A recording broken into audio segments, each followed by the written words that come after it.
Hello Pips! Welcome back with us, Aisyah and Rehan. Today we will be the host on iVibe TV. Pada kesempatan hari ini, kita kedatangan dua tamu spesial, yaitu mahasiswa double degree dari Negeri Matahari. Nah, kali ini kita bakal kupas tuntas persiapan mereka, mulai dari awal pendaftaran, proses seleksi, dan juga pengalaman studi mereka selama mereka di Taikyo University, Jepang. Kalian penasaran nggak? Pastinya penasaran dong. Jangan lupa ikutin kita terus. Let's go! Itu kayaknya Mas sama Daniel udah datang ya? Kita lihat tuh. Oh iya tuh Mas Rawan. Halo. Halo, selamat datang. Yuk kita langsung duduk aja yuk. Siap. Halo Mbak Angel, Mas Rama, apa kabar? Hai Ai, baik. Baik juga, alhamdulillah. Kan kalian baru pulang nih dari Jepang, gimana sih rasanya setelah beberapa tahun kan ya di Jepang? Kalian berapa tahun ya di Jepang? 10 bulan aja. Oh, 10 bulan. Gimana sih rasanya setelah 10 bulan meninggalkan Indonesia dan akhirnya balik lagi? To be honest, sedih ya. Karena kita pulang ke Indonesia, karena waktu di sana tuh bener-bener enjoy banget ya. Kan suasananya beda banget sama di Indonesia. Jadi kayak apa kita menikmati dan apa ya enjoy lah pokoknya di sana. Tapi pas pulang ke Indonesia tuh jadi agak sedih-sedih gimana gitu. Kalau dari aku sih hampir sama, feelingnya sama. Cuman 10 bulan dibilang cukup atau enggak, biasa aja kalau menurut aku. Karena apa ya, di saat itu kalau misalnya saya juga 2 tahun itu kayak pasti rasanya lebih gimana ya, kalau pulang lebih kayak sedih gitu. Cuman kalau di sini kan kayak pas pulang itu kayak aduh kayak kurang gitu. Nggak sedih ya. Nggak sedih tapi kayak kurang gitu. Cuman seru sih Jepang itu kayak banyak culture terus sama apapun itu semuanya the best lah. Oke. Selama di sana itu ada nggak sih yang dikangenin dari Indonesia? Bucinan kali ya, bucinan kalau bucinan. Kalau cewek ya bucin ya. Apa ya yang paling dikangenin? Paling masakannya ramai. Iya masakannya sih. Karena masakan Jepang tuh apa ya, rempahnya tuh kurang gitu, nggak senendang masakan Indonesia, apalagi masakan mama gitu kan ya. Terus makanya kita juga setiap bulan kan ke ini ya restoran Indonesia. Kita rutin ke restoran Indonesia. Harus kayak wajib, kayak biar gak hilang aja rasa Indonesia. Untuk menutupi rasa kangen ya. Tapi rasanya beda nggak sih? Tetap beda nggak sih? Atau benar-benar sama plek sama kayak makanan di Indonesia gitu? Sama. Ya, benar persis ya. Enak lah, maksudnya kalau dibilang enak orang Indonesia enak. Oke. Sambelnya itu wah paling pedes. Kan karena juga orang Jepang nggak terlalu suka pedes ya. Iya. Jadi mereka nggak terlalu banyak makanan yang mengandung cabai gitu, karena mereka nggak suka pedes. Jadi kita kangen gitu sama sambel-sambel kayak gitu biasanya. Untuk orang-orangnya juga maksudnya hampir sama kayak orang Indonesia sih. Mereka helpful juga orang Jepang. Cuman kalau gimana ya, orang Indonesia kan lebih komunikatif kalau ke orang, walaupun ke stranger gitu. Kalau orang Jepang kan kayak lebih sopan sih, cuman kayak lebih silent gitu. Oke. Kalian itu waktu pertama kali ke Jepang pernah nggak sih kayak ngalamin culture shock gitu, kayak pertama kali ternyata beda banget ya sama Indonesia gitu, terutama orang-orangnya atau mungkin culture-nya di sana gitu? Banyak sih. Kalau aku paling pertama culture shock itu pas aku mulai masuk part time. Itu kalau aku kan part time ke kalau mungkin kalian semua tahu ya, apa daerah Shinjuku namanya.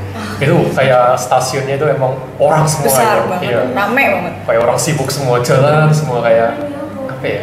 Mereka itu kayak apa auranya tuh kerja. Orangnya benar-benar kerja ya. Serius banget orangnya. Padahal belum kerja gitu loh. Belum sampai tempat kerja ya maksudnya gitu. Nah, itu loh kayak mereka itu bahkan hal apa ya? Maksudnya hal sekecil apapun tuh kayak serius gitu. Terus juga kedua paling ini sih budaya on time-nya sih. Gimana ya, orang Indonesia kan ngaret gitu ya. Ya ngaretnya parah sih. Cuman kalau di Jepang emang kamu nggak mau harus on time. Mereka benar-benar menghargai waktu banget. Bahkan sebelum on time udah in time. Iya. Harus. Iya, Kembali ke sana ya. Kita Berbalik- ini berbalik di banget. Indonesia, di Indonesia kan rubber time itu wah elastis Oh, banget. iya, tahu ya. gitu. Orang aku pernah janjian sama temanku yang Jepang. Iya. Dia udah datang 30 menit sebelumnya. Mereka Dan- well, iya. well prepare banget. Kalau di Indonesia kan sejam setengah. Iya. Atau setengah jam setelah. Iya. Itu sih. Janjian jam berapa? Jam segitu baru jalan. Iya, betul, betul. Masih mandi malah ya biasanya. Itu. Kalau follow up terus. kalau aku sih apa ya, waktu awal-awal tuh nyampe Jepang, culture shocknya orang Jepang kan terkenal sama mereka sering jalan kaki ya, dan naik sepeda dan naik transportasi umum. Sedangkan kalau orang Indonesia kan mageran ya, kalau misalkan bisa naik transportasi pribadi ya naik mobil, motoran gitu kan. Sedangkan di sana tuh mereka lebih prefer naik sepeda dan jalan kaki, even berpuluh-puluh kilometer pun mereka suka untuk jalan dan naik sepeda. Wah, itu pun waktu pertama kali aku kaget banget. Yang bisa ditempuh jalan kaki itu menurutnya mereka deket, tapi menurutku tuh jauh banget, itu capek gitu pas awal-awal. Tapi lama-kelamaan jadi keikut sama budaya mereka, jadi suka jalan kaki, suka naik sepeda kayak gitu. Kayak jalan heran, orang Jepang itu jalannya cepet banget. Iya, jalannya cepet banget. Jalan biasa. Mereka Kalau orang Indo Nggak relate sama kita. Kita yang mageran ya. Bisa. Mageran banget Mageran. kemana-mana. Even cuman ke toko aja. Motor Naik dah. motor aja ya, ya Motor udah aja, kayak gitu. benar. Iya, oke. Nah, mungkin nyambung ke topik kita kayak gimana sih waktu awalnya sebelum kalian lolos double degree ini, dari mulai persiapan dan juga tahap seleksi itu mungkin bisa diceritain dulu nih, mulai dari Mas Rawa kalian. Oh, boleh. Kalau aku sih apa ya? Sebelumnya sebelum tahu double degree itu, aku kan pas maba ya terutama ya. Itu kan ada kayak penyuluhan gitu, kayak pengenalan double degree. Nah sebelumnya itu aku nggak ada pikiran buat double degree. Cuman karena aku masih inter dan ada kesempatan itu ya kenapa nggak dicoba dulu gitu kan. Cuman emang persiapannya panjang sih kalau aku kayak ya do the best lah, maksudnya dari raport dan lain sebagainya, ya do the best gitu loh. Gak all in tapi at least kamu udah lakuin sebisamu gitu. Nah yang paling utama itu bahasa Inggris sih.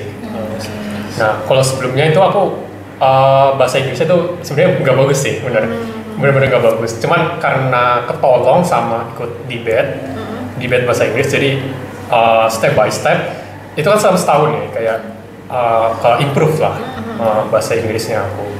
Nah setelah aku ngerasa cukup dan ya kan debate dan juga ikut organisasi yang lain, itu aku mulai coba tuh pas tahun kedua ini, tiga ya.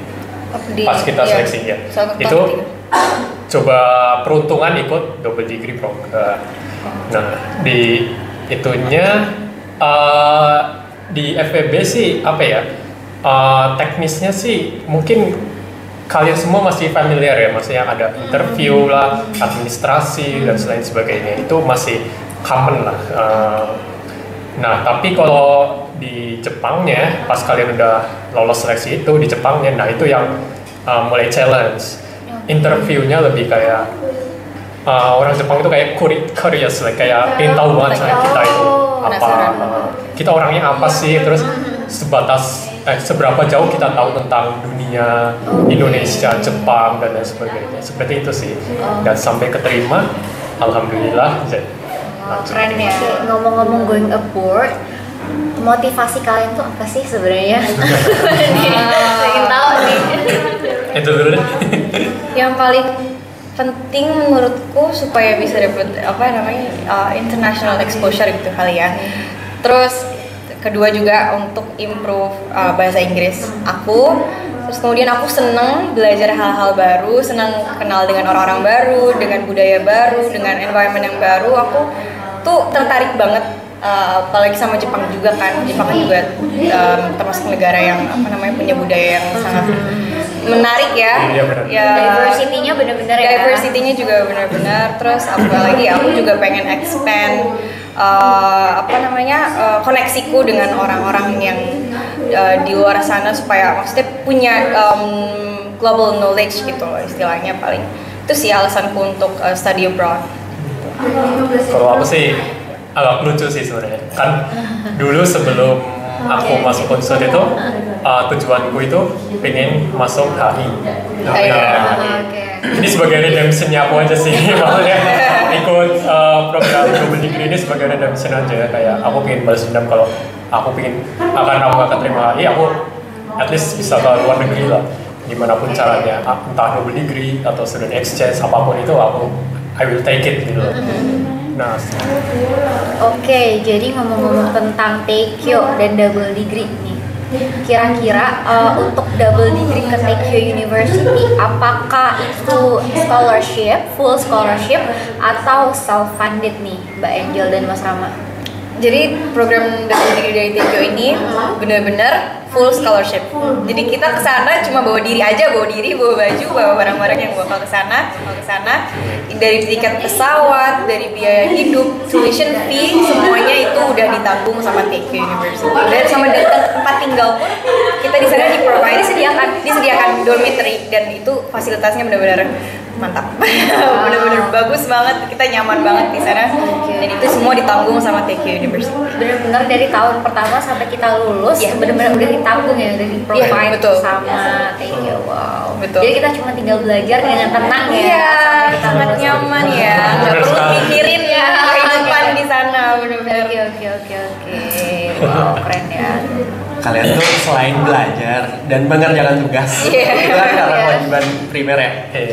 Kalian ada kegiatan apa lagi sih? Apakah kalian aktif di organisasi di mahasiswa di Teikyo kah? Atau ikut klub-klub kayak gitu? Jadi mungkin boleh diceritain kalian. Sebenarnya selain study banyak kok kayak acara-acara di sana. Kayak kadang pun dari beberapa organisasi di Teikyo itu ngadain fun sport gitu loh, atau kadang antara dorm ini, kalau kita kan TAP namanya, nah kadang juga ada yang sama dorm yang lain namanya tea house.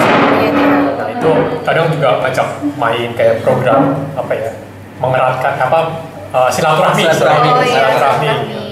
gitu. Dan ya selain itu juga ada acara paling kadang juga di asramanya kita itu kayak kedatangan pemadam kebakaran buat mereka penyuluhan cara evakuasi kalau ada earthquake bencana alam gitu gimana.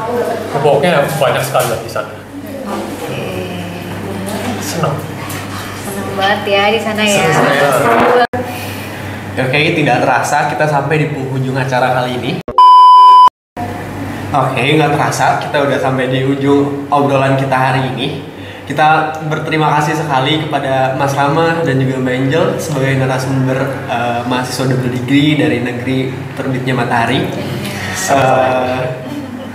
Jadi untuk kita sendiri jangan lupa like, comment, subscribe, and share this video. Bye bye. See you on the next video.